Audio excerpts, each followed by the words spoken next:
lämpimästi tervetuloa SST:n ensimmäiseen Kivikori-webinaariin. Mun nimi on Larissa Kiikeri-Hotonen ja mä vedän tänään tämän nopean presentaation teille. Tässä mun vieressä on Jukka Siekkeli, SST:n perustaja ja yrittäjä itse. Jukka toimii tuossa loppuvaiheessa sitten kysymyksissä niin teknisenä konsulttina.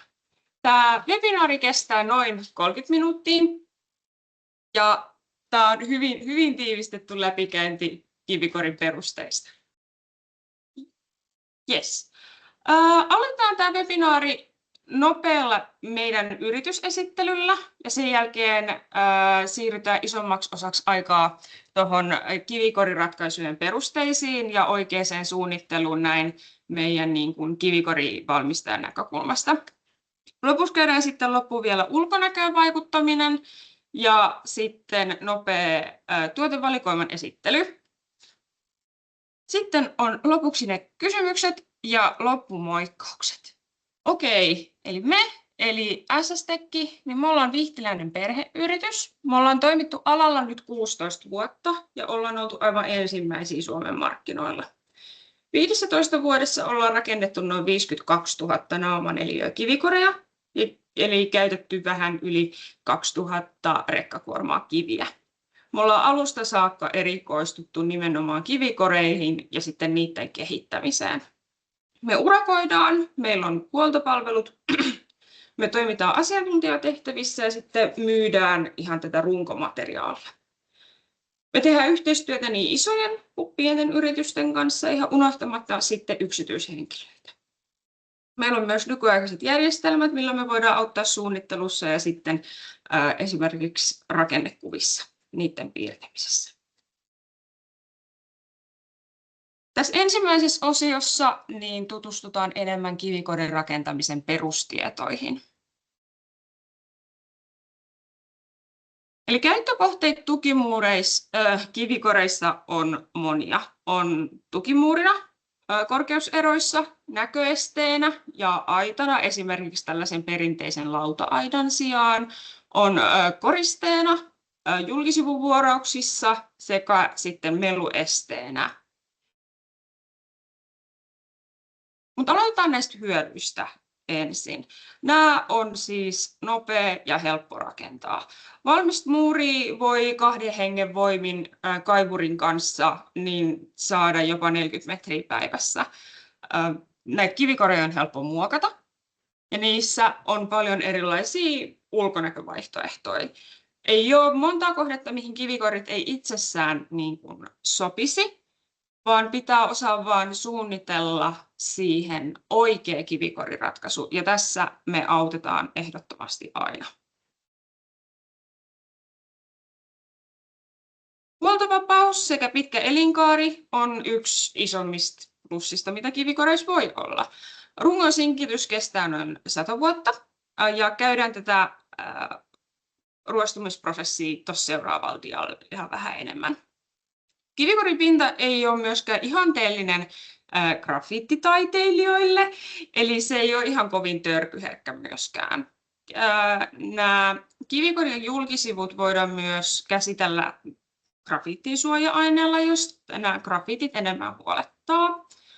Suorapuhalluksella voidaan sitten poistaa mahdolliset töhryt, jos niitä tulee. Yleensä ainoa huoltotoimenpide, mikä kivikoreille voi tehdä, on niiden peseminen, mutta sekään ei ole tarpeellista. Et vuosien saatossa noiden kivien päälle niin muodostuu sammalta ja ne voi pestä ihan vaikka painepesurilla pois. Ja koska nämä kivikorit on niin sanotusti tällaisia joustavia rakenteita, niin näissä ei korostu esimerkiksi maan routiminen ihan yhtä paljon kuin esimerkiksi jollain muilla tukimuurimateriaaleilla.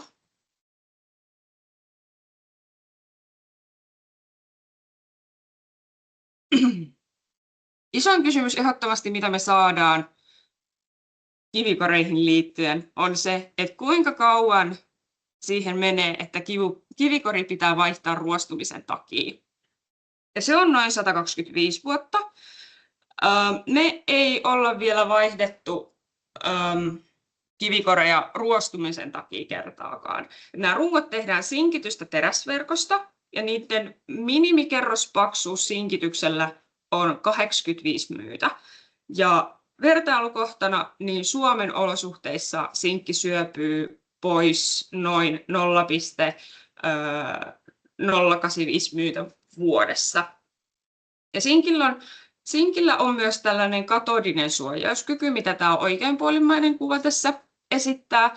Eli se osaa omalla tavallaan korjata itteensä, jos siihen tulee naarmu. Sekään ei tietenkään kestä loputtomiin ja eihän se tietenkään isoja kolhuja korjaa.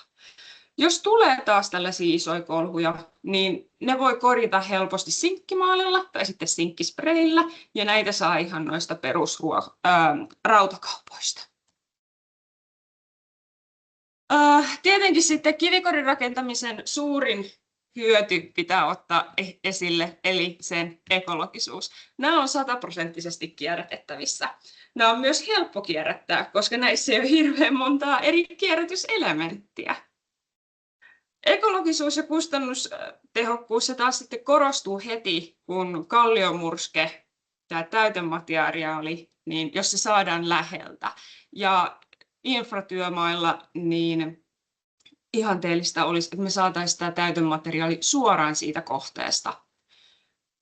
Sitten tässä on nyt vertailuna taulukko, missä nähdään selkeät erot näillä 3 eri materiaalilla. Ei enää jätettä betonilla, niin tätä voidaan myös käyttää täytemateriaalina kivikorissa, ja tässä jo hiilijalanjälki on negatiivinen. Mutta jotta me saadaan siis jaettua kivikorin rakentaminen yksinkertaisempaan osioon, niin aloitetaan tästä runkorakenteesta. Eli kivikori voidaan jakaa 2 eri runkorakenteeseen. Tässä oikealla on tämä perinteinen laatikkomainen kivikori. Ja vasemmalla on uudenlainen tällainen yhtenäinen runkorakenne. Ja nyt käydään näiden 2 erot ja plussat ja miinukset läpi. Eli me käytetään ehdottomasti eniten tätä yhtenäistä saumatonta runkorakennetta. Tässä kuvassa niin nähdään 2 pintaverkkoa. Mä otan täältä laserin. 2 pintaverkkoa ja ne on sidottu toisiinsa väliverkolla tässä keskellä. Sitten per kokonaisuus niin tänne tulee 2 päätyä. Tätä kokonaisuutta voidaan sanoa tavallaan, että yksi muuri on yksi kori. Näitä rakennetaan lähes poikkeuksetta hitsatusta jäykästä teräsverkosta, et ei niinkään sellaisesta punnotusta verkosta. Näissä ei ole pohjaverkkoa, mikä taas helpottaa pohjatöitä. Ja tässä oikealla yläkulmassa on hyvä esimerkki siitä, että tämä pohja ollaan voitu leikkaa kallion muotojen mukaisesti. Tällaista pohjan leikkaamistahan ei sitten voi tehdä esimerkiksi sillä laatikkomaisella runkorakenteella, koska se vaatii aina sen pohjaverkon, että se rakenne pysyy kasassa. Kattoverkko on myös valinnainen näissä yhtenäisissä runkorakenteissa. Ja se asennetaan yleensä, jos on isompi pelko siitä, että kiviä tullaan ottamaan sieltä korista pois, esimerkiksi päiväkotien pihoilla tai koulujen pihoilla. Mutta mä sanon tähän väliin vielä, että kiviä löytyy yleensä muualtakin pihalta, jos niitä varta vasten haluaa niin kuin kerätä tai niillä haluaa tehdä ilkivaltaa. Meidän näissä pintaverkoissa on tällainen taivutettu yläjäykiste.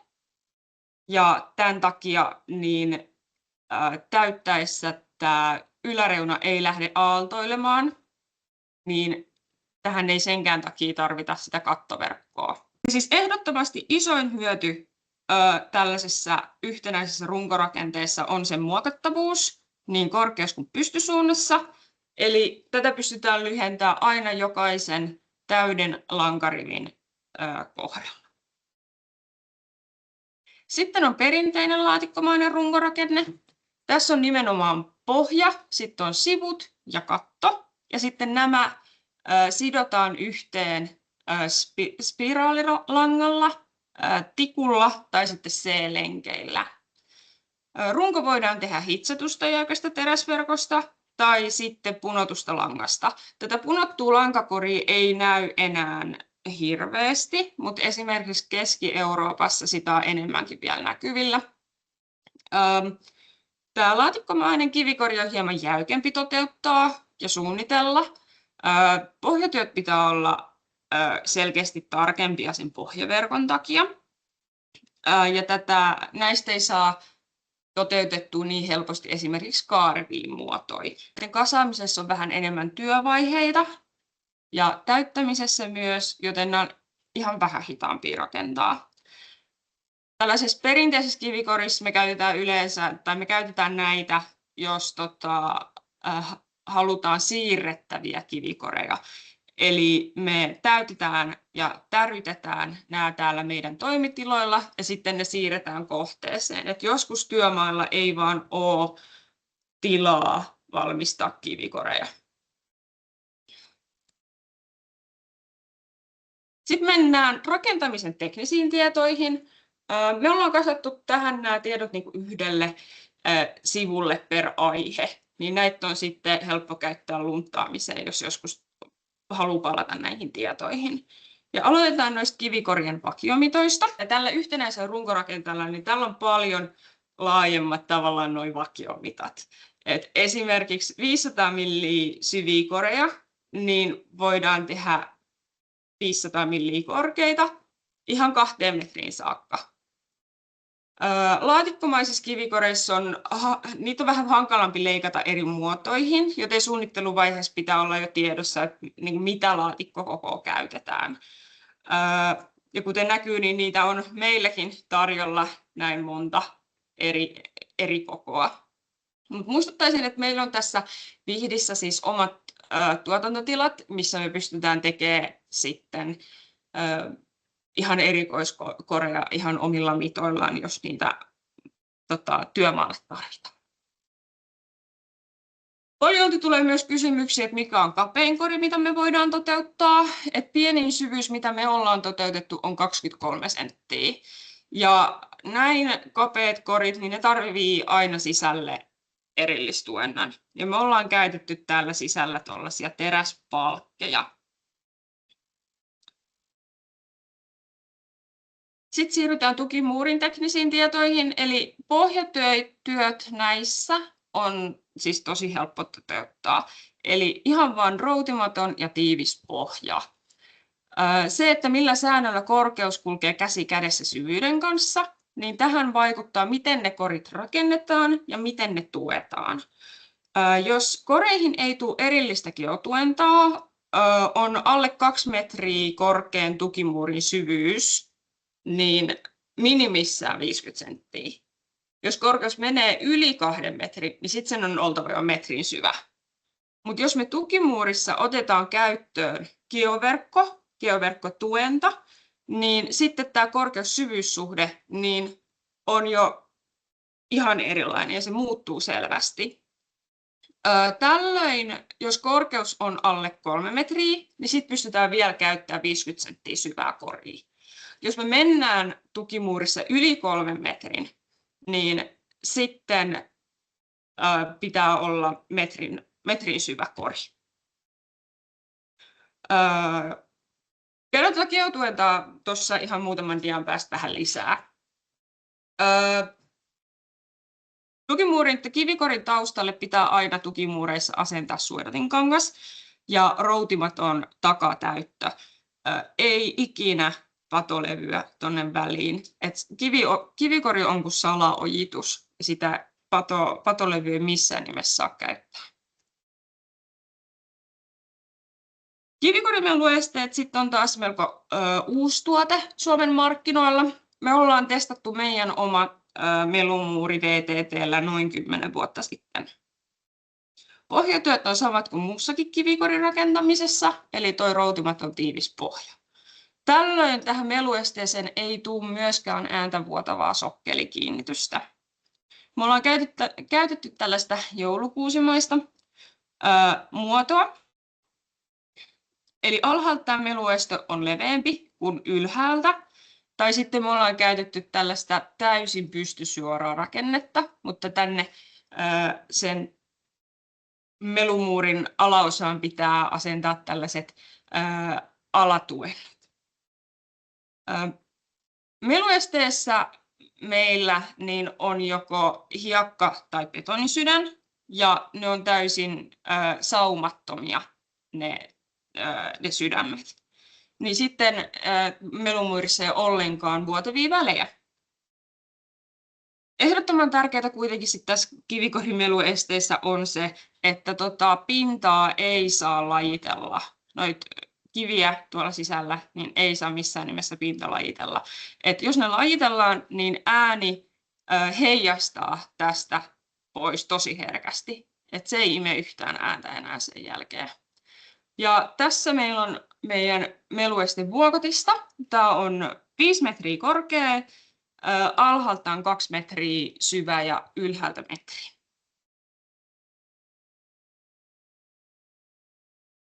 Sitten siirrytään kivikoriaitoihin, ja näissä pätee taas samat pohjatyöt kuin näissä muissakin. Tämä aita pitää kuitenkin muistaa upottaa maahan noin 50 milliä, jolla sitten varmistetaan se, ettei alareuna lähde valumaan. Korkeus vaikuttaa muotoon, ja muistiin kannattaakin oikeastaan laittaa tämä 1:3 luku. Eli alle 2 metriä korkeat aidat voidaan tehdä poikkileikkauksena täysin suoria. Ja yli 2 metriä korkeat aidat pitäisi sitten toteuttaa jo tuon meluestemäiseen tapaan joulukuusen muotoisena. Aitoja voidaan toteuttaa 2 korkeusmetriin saakka kummallakin korirakenteella, joko sillä perinteisellä laatikkokorilla tai sitten yhtenäisellä runkorakenteella. Jos mennään yli 2 metrin, niin sitten pitää käyttää jo yhtenäistä runkorakennetta. Käydään nopeasti läpi vielä tärytettyjen kivikorien idea. Eli meillä on siis tarjota ainoana Suomessa näitä tärytettyjä kivikoreja. Ja meillä on tähän 2 eri tärykonetta 2 eri patentilla. Ulkopuolinen tärinä siis esimerkiksi raskaasta liikenteestä niin aiheuttaa vuosien saatossa kivikorien vajenemista, mikä ei itsessään ole hirveän vakavaa. Ja koreihin voidaan aina täyttää lisää kiviä, jos tämä vajeneminen on huomattavaa. Mutta täryttämällä niin tämä kivien vajeneminen niin saadaan eliminoitua. Näitä tärytettyjä koreja on tutkinut enemmänkin meidän saksalainen yhteistyökumppani, ja jos kiinnostaa saada siitä noita raportteja, niin meillä on siitä hyvä presentaatio. Jos haluatte nähdä sen, niin laittakaa viestiä. Me ollaan nyt viime vuosina käytetty näitä tärytettyjä koreja enemmänkin pelkästään noilla datakeskustyömailla. Ja tarkkasilmäisimmät on varmaan huomannut täällä Uudellamaalla muutamia kohteita, tai rakennuksia, missä ne on vuorattu kivikoreilla. Tässä meillä on vuonna 2013 valmistunut Siilitien metroasema. Tämä kohde toteutettiin tällaisella laatikkomaisella kivikorilla, ja tämä laatikkomaisuus täällä erottuukin. Sen sanon, että julkisivuvuoraukset ne on aina hyvinkin spessua työtä, eli ne toteutetaan lähes aina mittatilauksena. Tässä on taas vasemmalla ylhäällä näkyy, kun ollaan asentamassa tällaista kivikorivuorauselementtiä. Ja tässä alhaalla näkyy nämä 2 kuvaa, niin on valmista lopputuloksesta. Tämä kohde sijaitsee tuolla Espoossa, ja se sai viime vuonna tuon vuoden betonijulkisivupalkinnon. Tähän on käytetty enemmän tällaista saumattomampaa julkisivuvuoraustapaa. Oikealla yläkulmassa on sitten taas veteen asennettuja kivikoreja, jotka on suojaamassa tätä kerrostaloa ahtojäältä. Ja tässä on vielä muutama esimerkki vuorauksista. Toinen kohde tässä vasemmalla on Ruotsin Uppsalasta ja toinen on sitten Paloheinästä tässä oikealta. Kummatkin on meidän tekemiä. Okei. Sitten siirrytään siihen geosuunnitteluun ja sen erilaisiin, tai siis noihin kivikorien erilaisiin muotoihin. Me suositellaan geotuentaan Meltexin Miragridin lujiteverkkoa. Geoverkko toimii siis mattona tämän maan alla ja sidottuna koriin, niin se estää tämän tukimuurin kallistumisen. Ja oikeanlainen asentaminen on tässä ihan kaiken keskiössä. Ja tätä varten me ollaan kehitetty omaan käyttöömme tällainen geoverkkokoukku, mikä sitten varmistaa tämän taustatäytön oikein tuennan. Tämän geoverkkoasentamisen, niin tämän pitää ehdottomasti tehdä ammattilainen. Ja jos sitten taas maanpaine huolestuttaa, niin taustatäyttöä voi käyttää esimerkiksi lekasoraa. Ja sehän toimii sitten samalla hyvänä vedenläpäisijänä ja routaeristeenä. Ja tässä nyt sitten näkyy, että miten me suositellaan geoverkon pituudeksi. Eli geoverkko asennetaan aina metrin korkeusvälein. Tässä esimerkkikuvassa ensimmäisen korikerroksen korkeus niin on metri.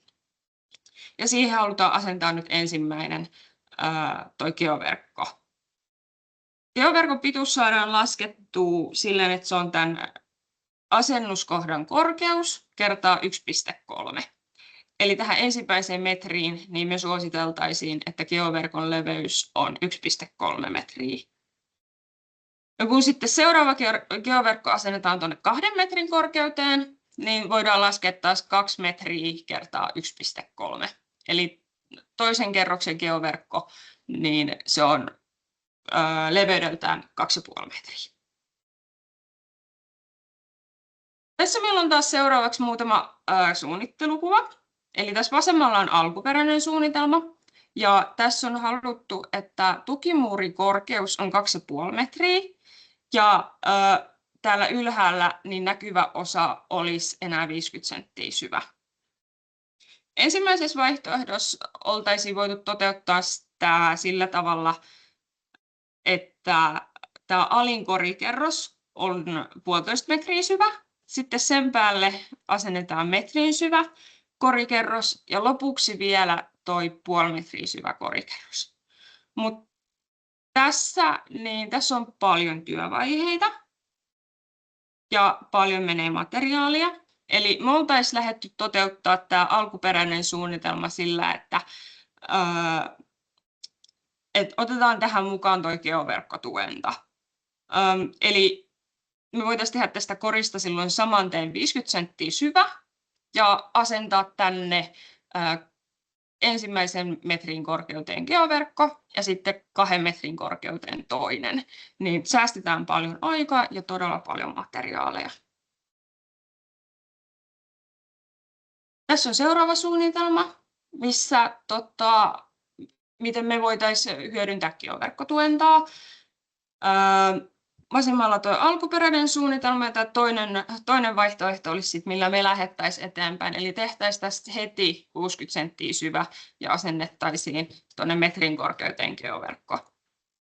Nämä on vähän kinkkisiä nämä geotuennot. Ja jos haluaa lisää tietoa tai on kysyttävää geotuennosta, niin ottakaa yhteyttä. Me kyllä autetaan näiden suunnitelmien tekemisessä.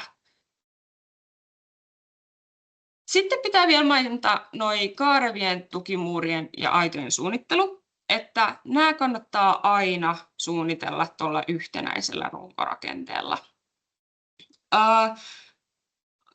Tässä alkuperäisessä suunnitelmassa, mikä on tässä ylempi suunnitelmakuva, niin tässä on ajateltu laatikkomaisella runkorakenteella tehtävä tukimuuri ja sinne tulisi kiilat väliin. Tehtäisiin erikseen tällaiset kiilat, mitkä on ympyröity tuolla keltaisella. Mutta jos tämän tekee tuolla yhtenäisellä runkorakenteella, niin sinne ei tarvitse silloin tehdä mitään kiiloja. Tässä näkyy sitten oikealla tämä valmis lopputulos, millainen siitä tuli. tämä on ollut tosi kiva projekti siinäkin mielessä, että tässä on monta hyvää elementtiä. Eli tässä on kaarevuutta tässä tukimuurissa, sitten on porrastuksia sekä kallioleikkauksia.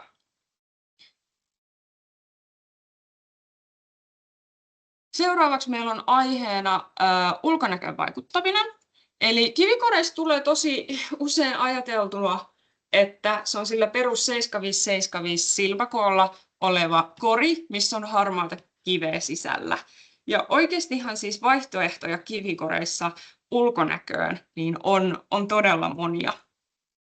Et voidaan ihan aloittaa sillä, että mitä materiaalia se verkko on. Et onko se verkko tehty sinkitystä vai ruostumattomasta teräksestä tai korttenteräksestä? Tehdäänkö tämä kori jäykästä teräsverkosta vai kullatusta langasta? Millaisella silmäkoolla lähdetään liikenteeseen? Et meidän vakioverkon silmäkoko on 50 × 125 milliä.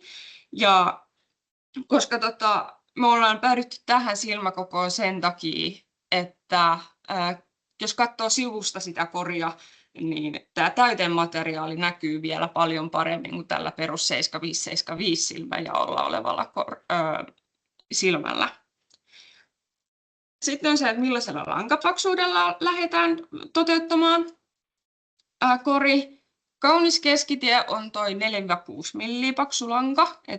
3 milliä vahvat teräsverkot on aika hepposia. Ja sitten taas yli 6 milliä paksut verkot, niin ne on tosi jäykkiä. Ja kivi tai tämä täytemateriaali ei enää ihan hirveästi näy sieltä. Eli tämä kivikori voikin yhtäkkiä näyttää niin kuin enemmänkin pelkältä tällaiselta verkkoaidalta. Täyttömateriaalina niin on pitkään ajateltu niin kuin louhekiveä sen eri väreissä, mutta nyt on alettu käyttää myös enemmän seulonpääkiveä tai sitten ihan kierrätysbetonia. Me ollaan nyt tänä vuonna oltu mukana suunnittelemassa sellaisia koreja, mitä voitaisiin käyttää hyönteisten kotipaikkana. Ja sinne niihin koreihin on suunniteltu puuta ja someroa ja hiekkaa. Et ihan jotain ihan erilaista. Mutta sitten kun tämä täytemateriaali on valittu, niin pitäisi valita sen raekoko. Ja siihen vaikuttaa se, että pintalajitellaanko se kivikori vai konesirotellaanko se. Eli jos kivikori käsin lajitellaan, kuten tässä vasemmanpuoleisessa kuvassa näkyy, niin murskeen koko niin suositellaan, että se on 100-200 milliä. Käsilajittelulla niin saadaan toi tosi kaunis tasainen pinta, mutta se on täysin käsityötä. Eli pitää muistaa myös, että se nostaa selkeästi hintaa myös. Jos taas pintaa ei käsilajitella, niin voidaan täyttää kori konesirottelulla, kaivinkoneella tai sitten esimerkiksi kahmarilla. Ja tällöin tuo suositeltu raekoko on 62-100 milliä. Ja kuten tästä oikeanpuolimmaisesta kuvasta näkyy, niin tuosta pinnasta jää selkeästi elävämpi.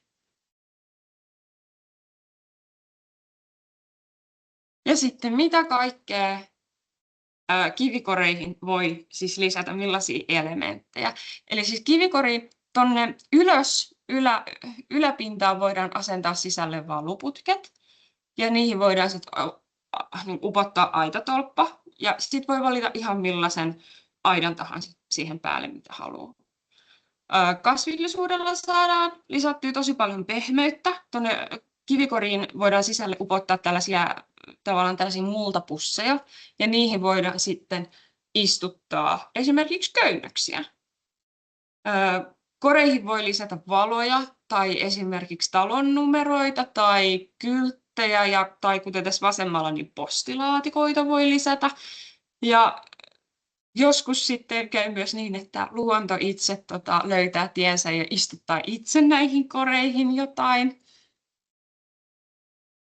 Mutta kuten olen tässä todennut, niin kivikorien ei tarvitse olla suoria tai jäykkiä tällaisia aitoja. Ne voi olla kaarevia ja niitä voi porrastaa tai niihin voi tehdä aukkoja. Näihin voi lisätä erivärisiä kiviä tai leikitellä näiden näillä eri kiviväreillä esimerkiksi.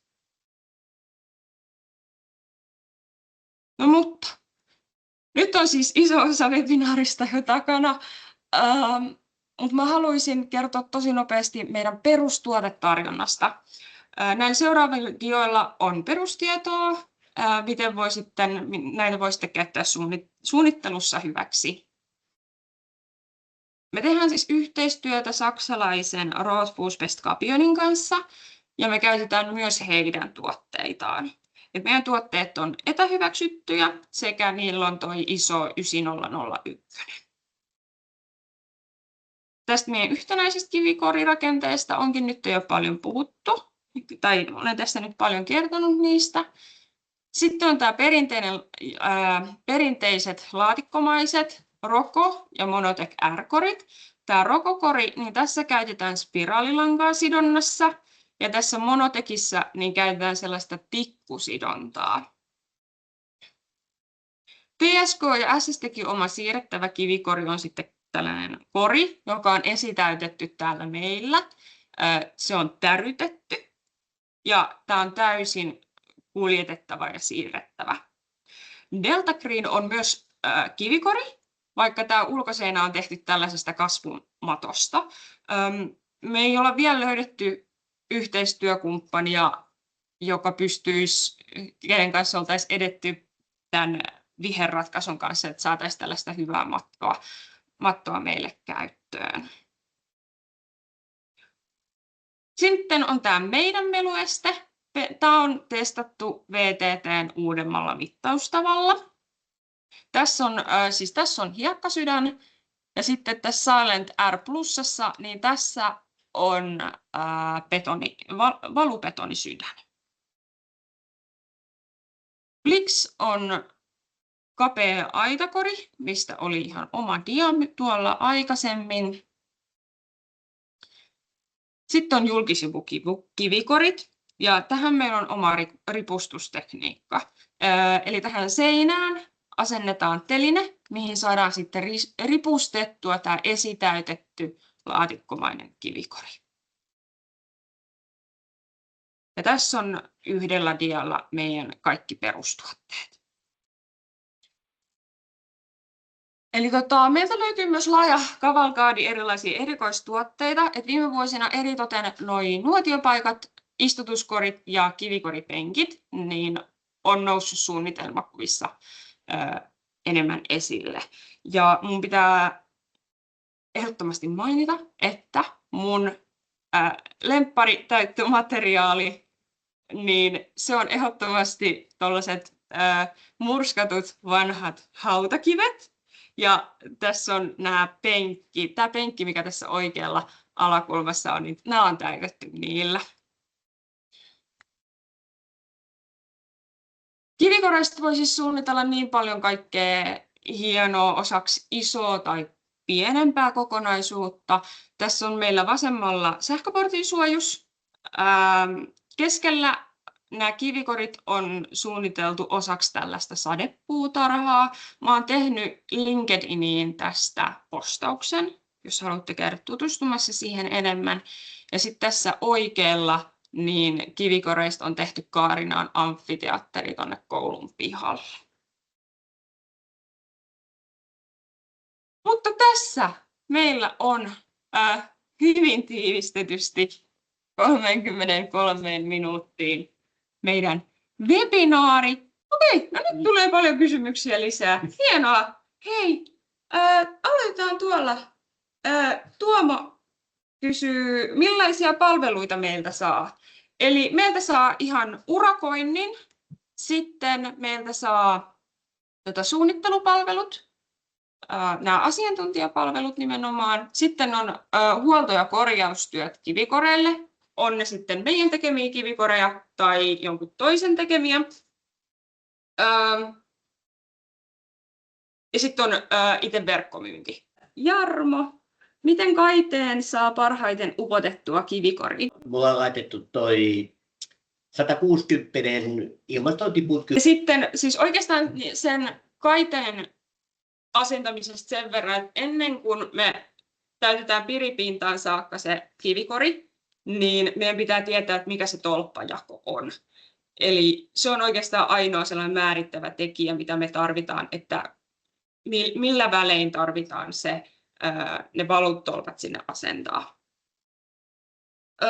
Jorma kysyy, miten ja millä materiaalilla rautaeristys tyypillisesti toteutetaan?